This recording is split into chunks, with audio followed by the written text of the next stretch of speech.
بسم اللہ الرحمن الرحیم۔ محترم ناظرین السلام علیکم۔ آج کی اس ویڈیو میں حضرت سیدنا امام حسن رضی اللہ تعالی عنہ کی خلافت کا قصہ بیان کیا جائے گا۔ حضرت علی رضی اللہ تعالی عنہ کی شہادت کے بعد وہ کیسے مسلمانوں کے خلیفہ بنے اور آخرکار 5 مہینے تک ہی حضرت سیدنا امام حسن رضی اللہ تعالی عنہ خلافت کے عہدے پر ہی قائم رہ سکے۔ صحیح بخاری میں حضور نبی کریم صلی اللہ علیہ وآلہ وسلم نے حضرت سیدنا امام حسن رضی اللہ تعالی عنہ کے لیے کیا پیش گوئی کی تھی۔ حضرت سیدنا امام حسن رضی اللہ تعالی عنہ نے جب اپنے حامیوں کا رویہ دیکھا تو انہوں نے خلافت کیوں چھوڑ دی اور ان کی خلافت کتنے دن چلی۔ حضرت سیدنا امام حسن رضی اللہ تعالی عنہ جب خلافت چھوڑ کر باہر نکل رہے تھے تو ایک بد زبان انسان نے آپ رضی اللہ تعالی عنہ کو کون سے الفاظ کہے۔ حضرت سیدنا امام حسن رضی اللہ تعالی عنہ کی خلافت کے مکمل واقعات آج کی ویڈیو میں بیان کیے جائیں گے، لہٰذا آپ لوگوں سے گزارش ہے کہ ہماری اس ویڈیو کو آخر تک ضرور دیکھیے۔ حکومت ایک ایسی چیز ہے جس کو حاصل کرنے کے لیے انسانی تاریخ خون سے بری ہوئی ہے۔ حکومت حاصل کرنے کے لیے ذاتی مفاد کو مد نظر رکھا جاتا ہے اور حکومت ملتے ہی عوام کو بلا دیا جاتا ہے۔ حضرت سیدنا علی المرتضیٰ رضی اللہ تعالی عنہ کی شہادت کے بعد اہل کوفہ نے حضرت سیدنا امام حسن رضی اللہ تعالی عنہ کے دستے حق پر بیعت کی اور یوں آپ رضی اللہ تعالی عنہ حضرت امیر معاویہ رضی اللہ تعالی عنہ کے زیر تسلط علاقے یعنی کہ جن پر حضرت امیر معاویہ رضی اللہ تعالی عنہ خلیفہ بن کر موجود تھے، اس کے علاوہ حضرت سیدنا امام حسن رضی اللہ تعالی عنہ خلیفہ بنے۔ خلیفہ مقرر ہونے کے بعد آپ نے جو سب سے پہلے خطبہ دیا وہ یہ ہے: تم میں سے ایک ایسا شخص رخصت ہوا جس سے نہ اگلے بڑھ سکے اور نہ ہی پچھلے اس کو پا سکے۔ حضور نبی کریم صلی اللہ علیہ وآلہ وسلم نے ان کو اپنا علم عطا فرمایا اور ان کو جنگوں میں بھیجا۔ وہ کسی جنگ میں ناکام واپس نہیں لوٹے۔ میکائیل اور جبرائیل علیہ السلام ان کے ہمراہ تھے۔ انہوں نے 700 درہم کے علاوہ جو ان کی تنخواہ مقرر تھی سونے چاندی کی کوئی چیز نہیں چھوڑی، اور انہوں نے یہ درہم بھی ایک خادم کے لیے جمع کیے تھے۔ یعنی کہ سب سے پہلے حضرت سیدنا امام حسن رضی اللہ تعالی عنہ نے اپنے والد بزرگوار جناب حضرت علی المرتضیٰ رضی اللہ تعالی عنہ کا ذکر کیا۔ حضرت سیدنا امام حسن کی بیعت کے وقت لوگوں نے اس بات کا بھی وعدہ کیا کہ وہ آپ رضی اللہ تعالی عنہ کے مطیع فرما بردار رہیں گے۔ جسے آپ دوست رکھیں گے اسے ہم دوست رکھیں گے، اور جو آپ کا دشمن ہوگا وہی ہمارا دشمن ہوگا۔ حضرت امیر معاویہ رضی اللہ تعالی عنہ کو جب حضرت سیدنا امام حسن رضی اللہ تعالی عنہ کی خلافت کی خبر ملی تو انہوں نے کوفہ میں فوج کشی کی تیاری شروع کر دی۔ فوج کشی کے ساتھ ساتھ حضرت امیر معاویہ رضی اللہ تعالی عنہ کے جاسوسوں نے بھی کوفہ اور عراق کے دیگر شہروں میں حضرت سیدنا امام حسن رضی اللہ تعالی عنہ کے خلاف لوگوں کو برکانا شروع کر دیا۔ اس اثناء میں حضرت سیدنا امام حسن رضی اللہ تعالی عنہ پر قاتلانہ حملہ بھی ہوا، مگر آپ رضی اللہ تعالی عنہ اللہ عز و جل کے فضل سے بچ گئے۔ حضرت سیدنا امام حسن رضی اللہ تعالی عنہ کو جب حضرت امیر معاویہ کی لشکر کشی کی خبر ہوئی تو آپ نے اہل کوفہ کو اکٹھا کیا اور انہیں جنگ کی دعوت دی، مگر کسی شخص نے بھی آپ رضی اللہ تعالی عنہ کی آواز پر لبیک نہ کہا۔ اور دوسری طرف حضور نبی کریم صلی اللہ علیہ وآلہ وسلم کی پیش گوئی بھی حضرت سیدنا امام حسن رضی اللہ تعالی عنہ کے بارے میں یہی تھی۔ صحیح بخاری شریف میں ہے کہ حضرت سیدنا ابو بکر صدیق رضی اللہ تعالی عنہ سے مروی ہے، حضور نبی کریم صلی اللہ علیہ وآلہ وسلم منبر پر تشریف فرما تھے۔ حضرت سیدنا امام حسن رضی اللہ تعالی عنہ اس وقت آپ صلی اللہ علیہ وآلہ وسلم کے پہلو میں بیٹھے ہوئے تھے۔ حضور نبی کریم صلی اللہ علیہ وآلہ وسلم نے آپ کی جانب اشارہ کرتے ہوئے فرمایا: میرا یہ بیٹا سید ہے اور اللہ عز و جل اس کی وصالت سے مسلمانوں کے 2 گروہوں میں صلح کروائے گا۔ حضرت سیدنا امام حسن نے جب اپنے حامیوں کا یہ رویہ دیکھا تو آپ نے خلافت حضرت امیر معاویہ رضی اللہ تعالی عنہ کے تفدید فرما دی، یعنی کہ ان کے حق میں دے دی۔ آپ رضی اللہ تعالی عنہ کے اس اقدام کے ساتھ ہی مسلمانوں کے 2 گروہ میں صلح ہو گئی اور حضور نبی کریم صلی اللہ علیہ وآلہ وسلم کا فرمان بھی پورا ہوا۔ حضرت سیدنا امام حسن رضی اللہ تعالی عنہ تقریباً 5 ماہ تک منصب خلافت پر فائز رہے۔ حضرت سیدنا امام حسن رضی اللہ تعالیٰ عنہ اور حضرت امیر معاویہ رضی اللہ تعالیٰ عنہ کے درمیان ذیل کی شرائط پر صلح نامہ تحریر ہوا۔ حضرت امیر معاویہ رضی اللہ تعالیٰ عنہ قرآن مجید اور سنت رسول صلی اللہ علیہ وآلہ وسلم اور خلفائے راشدین کے طریقے پر عمل پیرا ہوں گے۔ حضرت امیر معاویہ رضی اللہ تعالیٰ عنہ اپنے بعد کسی کو خلیفہ نامزد نہیں کریں گے۔ ایمان بشمول شام، عراق، یمن، حجاز اور دیگر علاقوں کے سب لوگوں کے لیے ہوں گے۔ اہل بیت حضور نبی کریم صلی اللہ علیہ وآلہ وسلم جہاں بھی رہیں ان کی جان، مال اور ناموس کی حفاظت کریں گے۔ جو اہم شرط رکھی گئی اس میں یہ بھی تھی کہ حضرت امیر معاویہ رضی اللہ تعالیٰ عنہ حضرت سیدنا امام حسن، حضرت سیدنا امام حسین کو نقصان پہنچانے کی کوئی کوشش نہیں کریں گے۔ حضرت سیدنا امام حسن نے حضرت امیر معاویہ سے صلح کے بعد لوگوں سے ایک خطبہ یعنی کہ ایک طویل خطبہ کیا۔ لوگوں، مجھے فتنہ فساد سے نفرت ہے۔ میں نے اپنے نانا کی امت سے فتنہ اور فساد دور کرنے کے لیے مسلمانوں کے جان اور مال اور ان کی آبرو کو محفوظ کرنے کے لیے امیر معاویہ رضی اللہ تعالیٰ عنہ سے صلح کی ہے اور انہیں خلیفہ تسلیم کیا ہے۔ اگر خلافت میرا حق تھی تو میں نے اپنا حق انہیں دے دیا اور اگر ان کا حق تھی تو انہیں مل گئی۔ حضور نبی کریم صلی اللہ علیہ وآلہ وسلم کے پیارے نواسے حضرت سیدنا امام حسن رضی اللہ تعالیٰ عنہ جب خلافت سے دستبردار ہوئے تو ایک کوفی نے آپ رضی اللہ تعالیٰ عنہ کو مخاطب کرتے ہوئے کہا کہ اے مسلمانوں کو معاذ اللہ ذلیل کرنے والے تم پر سلام ہو۔ جب اس لعین نے یہ الفاظ کہے تو آگے کون تھا جن کی پرورش جناب محمد رسول اللہ صلی اللہ علیہ وآلہ وسلم اور جن کی ماں سیدہ فاطمہ زہرا اور جن کے بابا جناب حضرت علی المرتضیٰ تھے۔ آپ مسکرائے اور احسن طریقے سے اس ذلیل انسان کو یہ الفاظ کہے کہ میں مسلمانوں کو ذلیل کرنے والا نہیں ہوں، بلکہ میں یہ چاہتا ہوں کہ حکومت کے لیے تم لوگ ذلیل و خوار نہ ہو جاؤ۔ حضرت سیدنا امام حسن رضی اللہ تعالیٰ عنہ نے اس کے بعد کوفہ کو چھوڑنے کا ارادہ کر لیا۔ حضرت سیدنا امام حسن نے حضرت امیر معاویہ سے صلح کے بعد اپنے اہل خاندان کے دیگر افراد اور حضرت سیدنا امام حسین کو ہمراہ لیا اور مدینہ منورہ تشریف لے گئے اور تا دم شہادت وہی قیام پذیر رہے۔ محترم ناظرین، حضرت سیدنا امام حسن رضی اللہ تعالیٰ عنہ کی زندگی ہنسی خوشی گزر رہی تھی کہ ایک مرتبہ حضرت امیر معاویہ رضی اللہ تعالیٰ عنہ نے حضرت سیدنا امام حسن کو بلایا اور عرض کیا کہ آپ رضی اللہ تعالیٰ عنہ لوگوں کو خطبہ دیں۔ آپ نے ایک لمبا خطبہ دیا کہ تمام تعریفیں اللہ کی ہیں، لوگوں مجھے پہچانو، جو مجھے نہیں پہچانتا وہ بھی پہچان لے اور جو مجھے نہیں جانتا وہ بھی سن لے کہ میں حسن ابن علی ابن ابی طالب ہوں۔ میں سیدہ فاطمہ زہرا رضی اللہ تعالی عنہا کا بیٹا ہوں جو حضور نبی کریم صلی اللہ علیہ وآلہ وسلم کی صاحبزادی ہیں۔ میں حضور نبی کریم صلی اللہ علیہ وآلہ وسلم کا فرزند ہوں۔ میں صاحب معجزات، فضائل و دلائل ہوں۔ میں امیر المؤمنین کا بیٹا ہوں۔ مجھے میرے حق سے محروم کیا گیا۔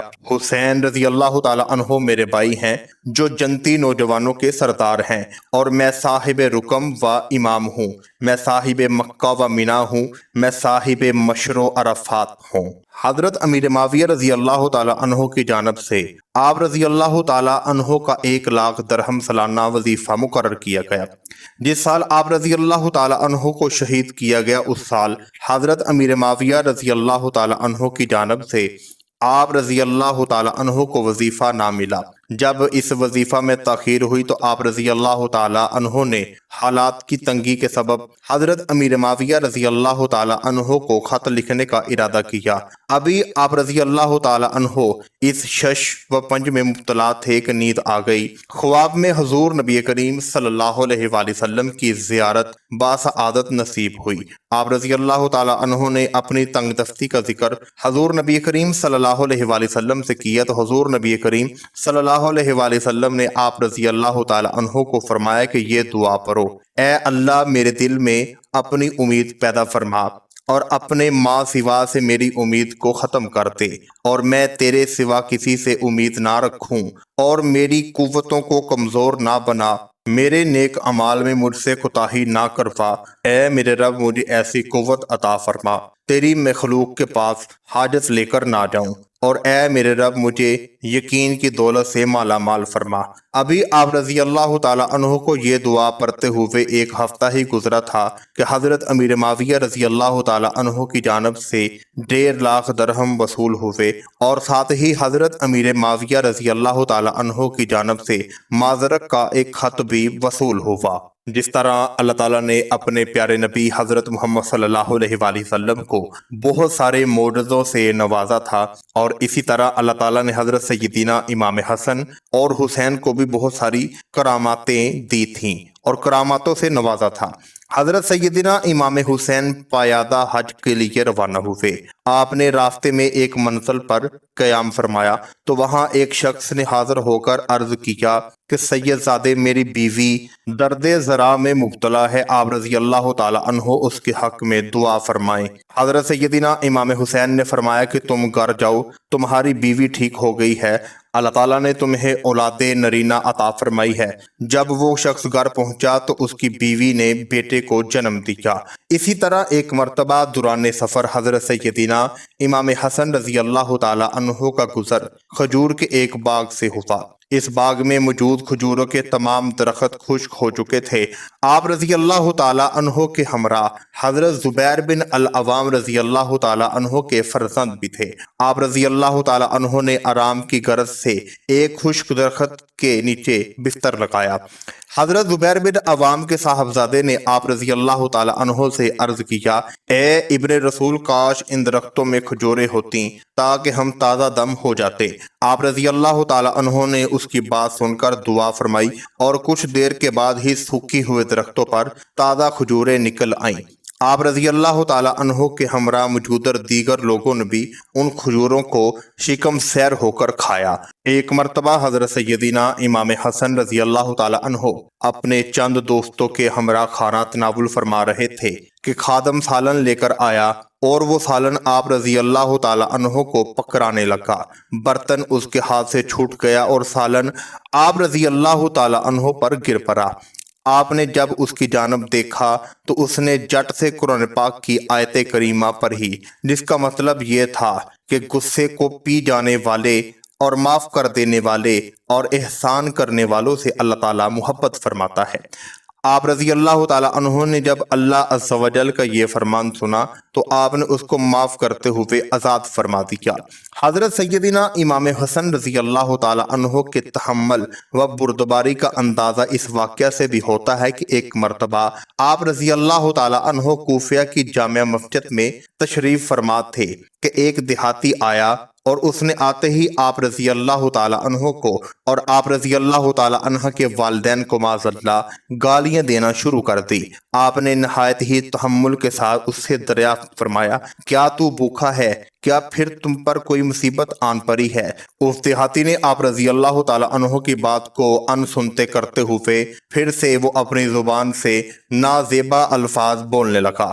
آپ رضی اللہ تعالیٰ عنہ نے جب اس دیہاتی کی حالت دیکھی تو آپ رضی اللہ تعالیٰ عنہ سمجھ گئے یہ دیہاتی کسی مشکل میں مبتلا ہے۔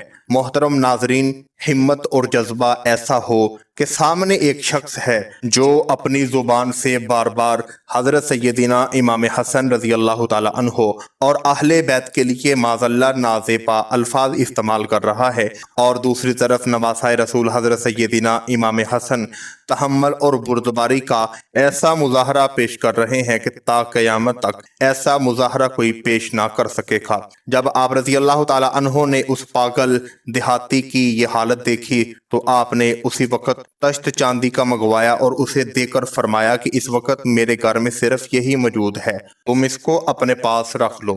اس دیہاتی نے جب آپ رضی اللہ تعالی عنہ کا کمال تحمل دیکھا تو کہنے لگا کہ میں صدقے دل سے گواہی دیتا ہوں کہ آپ رضی اللہ تعالی عنہ حقیقی فرزند رسول اللہ صلی اللہ علیہ وآلہ وسلم کے ہیں۔ ایک مرتبہ ایک عربی حضرت سیدنا امام حسن رضی اللہ تعالی عنہ کی خدمت میں حاضر ہوا اور اپنی حاجت بیان کرنے کا ارادہ کیا۔ آپ رضی اللہ تعالی عنہ نے اپنے پاس موجود 10,000 درہم اسے عنایت کر دیے۔ اسی عربی نے عرض کیا کہ حضور، آپ رضی اللہ تعالی عنہ نے مجھے اپنی حاجت بیان کرنے کا موقع ہی نہیں دیا اور عطا فرما دیا۔ آپ رضی اللہ تعالیٰ عنہ نے اس عربی کو جواب دیتے ہوئے کہا کہ ہمارے خاندان میں یا حضور نبی کریم صلی اللہ علیہ وآلہ وسلم میں کسی میں بھی یہ عادت نہ تھی۔ کوئی بھی حاجت والا جب ہمارے دروازے پر پہنچتا تو نبی کریم صلی اللہ علیہ وآلہ وسلم، حضرت سیدہ فاطمہ زہرا، حضرت علی المرتضیٰ، یہاں تک کہ صحابہ کرام رضوان اللہ تبارک الاجمعین بھی اس کی زبان سے الفاظ نکلنے سے پہلے اسے عطا کر دیتے تاکہ اس کی پیشانی شرم سے عرق آلودہ نہ ہو۔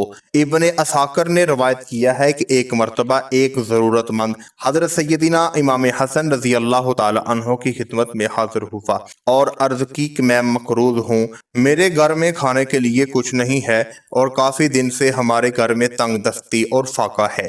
آپ کے پاس اس وقت 1,00,000 درہم تھے، آپ نے سارے کے سارے اسے عطا کر دیے۔ احیاء العلوم میں حضرت امام غزالی رضی اللہ تعالی عنہ سے روایت ہے کہ ایک مرتبہ ایک شخص حضرت سیدنا امام حسن رضی اللہ تعالی عنہ کی خدمت میں حاضر ہوا اور اپنی تنگ دستی، فقر اور فاقہ کا ذکر کیا۔ آپ رضی اللہ تعالی عنہ نے اسے 50,000 اشرفیاں عطا فرمائی۔ اس شخص نے وہ 50,000 اشرفیاں اٹھائی نہ گئی۔ آپ نے مزدور کو بلانے کا حکم دیا، چنانچہ 2 مزدور بلائے اور انہوں نے وہ اشرفیاں اٹھائیں۔ آپ رضی اللہ تعالی عنہ نے ان مزدوروں کو مزدوری الگ سے عطا کی۔ جب وہ شخص چلا گیا تو خادمین نے عرض کیا، حضور اب کچھ ہمارے پاس نہیں ہے۔ آپ نے فرمایا کہ اللہ کے ہاں اس کا اجر بھی ملے گا اور وہ زیادہ عطا کرے گا۔ محترم ناظرین، حضرت سیدنا امام حسن رضی اللہ تعالی عنہ اور حضرت سیدنا امام حسین رضی اللہ تعالی عنہ اور حضرت عبداللہ بن جعفر رضی اللہ تعالی عنہ ایک مرتبہ اکٹھے حج کے لیے روانہ ہوئے۔ راستے میں زاد راہ ختم ہو گیا۔ دوران سفر انہیں ایک خیمہ نظر آیا۔ تینوں حضرات اس خیمے کی جانب گئے۔ خیمے میں ایک بوڑھی عورت تھی۔ ان تینوں حضرات نے دیکھا کہ اس بوڑھی عورت کے پاس صرف ایک بکری ہے۔ جب انہوں نے اس بوڑھی عورت سے کچھ کھانے کو طلب کیا تو اس بوڑھی عورت نے کہا، اس بکری کا دودھ دو کر پی لیں۔ تینوں حضرات نے اس بکری کا دودھ دو کر پیا۔ پھر جب کھانے کا پوچھا تو اس عورت نے کہا کہ اس بکری کو ذبح کر کے کھا لیں۔ ان تینوں حضرات نے بکری کو ذبح کیا اور گوشت کھا لیا۔ ان تینوں حضرات کے جانے کے بعد اس بوڑھی عورت کا شوہر جب گھر آیا تو بوڑھی عورت نے اسے سارا واقعہ سنایا۔ وہ شخص نہایت غصے میں آ گیا اور کہنے لگا کہ تم نے بکری ان لوگوں کو کیوں دی جنہیں ہم جانتے نہیں۔ کچھ عرصہ کے بعد قحط پڑا اور وہ بری عورت اور اس کا شہر مدینہ منورہ پہنچے۔ مدینہ منورہ کی ایک گلی میں حضرت سیدنا امام حسن نے جب انہیں دیکھا تو انہیں بلایا۔ بری عورت نے آپ رضی اللہ تعالی عنہ کو پہچاننے سے انکار کر دیا۔ آپ رضی اللہ تعالی عنہ نے فرمایا کہ تم مجھے نہیں پہچانتی مگر میں تمہیں پہچانتا ہوں۔ آپ رضی اللہ تعالی عنہ نے اس عورت کو 1,000 بکریاں اور 1,000 اشرفیاں عطا کی اور اسے حضرت سیدنا امام حسن رضی اللہ تعالی عنہ کے پاس بھیج دیا۔ حضرت امام حسین نے بھی 1,000 بکریاں اور 1,000 اشرفیاں دی اور اس عورت کو حضرت عبداللہ بن جعفر رضی اللہ تعالی عنہ کے پاس بھیج دیا۔ انہوں نے بھی 2,000 بکریاں اور 2,000 دینار دیے۔ محترم ناظرین، ایسا منظر کہیں دیکھا ہے نہ ہی کوئی پیدا کر سکتا ہے اور نہ ہی پوری دنیا میں کوئی بنا سکتا ہے کہ ایک بکری جس کا صرف حضرت سیدنا امام حسن اور حسین اور حضرت عبداللہ بن جعفر یعنی کہ ان تینوں نے دودھ پیا اور بکری کو ذبح کیا، اور جب وہ عورت کئی سالوں کے بعد یا کچھ عرصے کے بعد مدینہ منورہ پہنچی تو حضرت سیدنا امام حسن نے 1,000 بکریاں، حضرت سیدنا امام حسین نے 1,000 بکریاں اور 1,000 اشرفیاں عطا کی، اور دوسری طرف حضرت عبداللہ بن جعفر کے پاس بھیجا تو انہوں نے بھی 2,000 بکریاں اور 2,000 دینار دیے۔ یہ آل رسول کا ہی کارنامہ ہے۔ یہ اختیار صرف اللہ تعالیٰ نے ان کو ہی عطا کیا تھا کہ جو وہ کام کر گئے وہ امت محمدیہ صلی اللہ علیہ وآلہ وسلم کے لیے ان کی زندگی ایک بہترین نمونہ ہے۔ محترم ناظرین، یہ تو تھا حضرت سیدنا امام حسن کی خلافت کے کچھ واقعات۔ سیدنا امام حسن رضی اللہ تعالی عنہ کی شہادت کیسے ہوئی؟ حضرت امام حسن کو زہر کس نے دیا؟ امام حسن رضی اللہ تعالی عنہ کی زندگی کا مکمل واقعہ انشاءاللہ اگلے ایپیسوڈ میں بیان کیا جائے گا۔ لہٰذا آپ لوگوں سے گزارش ہے کہ اگر آپ لوگوں کو ہماری ویڈیو اچھی لگے تو ہمارے چینل MU وائس TV کو ضرور سبسکرائب کریں۔ ملتے ہیں ایسی ہی ایک دلچسپ اور ایک نئی ویڈیو کے ساتھ، تب تک کے لیے السلام علیکم ورحمۃ